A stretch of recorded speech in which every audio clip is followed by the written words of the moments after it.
A large object with a turquoise hue plummeted out of the sky earlier this summer and plowed into the earth south of Las Vegas, somewhere near Needles, California. Yeah, eyewitnesses say this was no meteorite, especially since a bunch of helicopters came looking for it and then hauled it away. I-Team Chief Investigator George Knapp has been talking to the people who saw this thing, and he's here now with the story. Got a fun little mystery on our hands here. The object was seen in the early morning hours of May 14th. It appeared to crash into the ground just west of the Colorado River, and that's when things got interesting for residents of that area.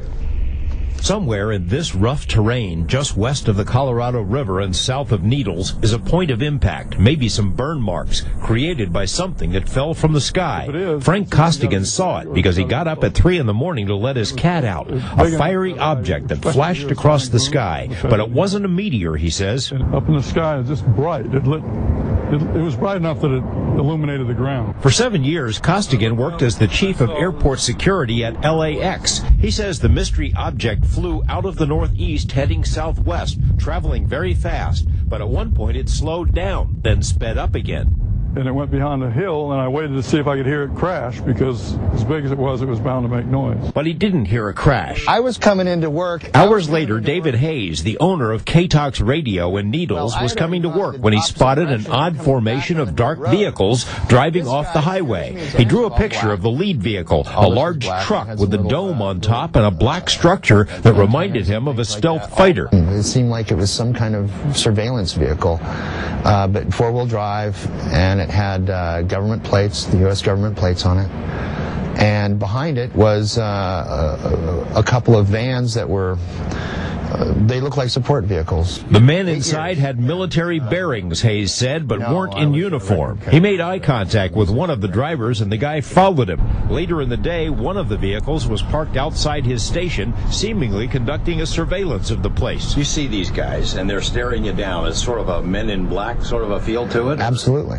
Very serious, serious as a heart attack. I went up to the airport. Coincidentally, Costigan, the ex-cop, works on investigations for Hayes. When he came into the radio station, he told Hayes about the thing he'd seen in the sky, and Hayes told him about the Men in Black. Then they got another piece of the puzzle, a call from a man who lives in a houseboat on the river, who said he saw the fiery object, that it had crashed about 100 yards west of the river, that it landed with a thump. Hayes says he's known the witness for years by the name Bob on the River. Bob thought a plane had crashed and tried to call 911, but his cell wouldn't work, so he moved his boat out into the river and then heard the helicopters. In an interview with journalist Linda Howe, Bob says he saw at least 5 helicopters flying in formation, including a large sky crane. The crane picked up the oval-shaped object, still glowing, and flew away, heading in the direction of Las Vegas. One odd detail, the choppers arrived only 17 minutes after the object crashed. Bob described it to Hayes. About the size of he said it was like the size of a semi-trailer, about like a oblong-shaped thing, and like a tank, something like that. There's got to be something, some evidence on the ground. Out of the blue, the people at the station got a call from a friend in Laughlin who said the Laughlin airport had been inundated on the night of the crash with so-called Janet planes. That's the airline that flies workers to top-secret Area 51. Costigan says the airport could not confirm this because no one's on duty after 6 p.m. at night, not even in the tower.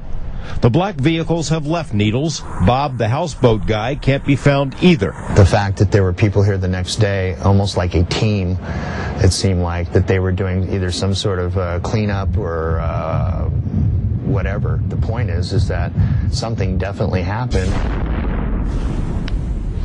We phoned nearly every agency we could think of to see if they had received any report or knew anything, and not surprisingly, none of them seem to know anything. They're aware of it, they just don't have any specific information. Here's the list of those we called. Police agencies in 3 states. We called the Laughlin Airport, the National Weather Service, the FAA, several military bases, including Nellis. A military watchdog group found a public record showing there was at least 1 Army helicopter in that area at the time.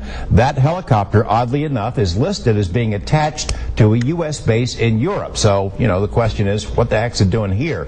We're following Freedom of Information requests, and we're going to report back when we get some responses. We have some links on our website where you can learn more about this case, plus an oldie but goodie, a video report we aired about 8 years ago about another weird crash here in Nevada. We're just getting started on this thing. We've got some good links. I think we're going to get some answers on this thing, and we'll come back with more. Be intriguing. Thank you, George. Thanks, George. Well, floodwaters are doing some pretty major damage.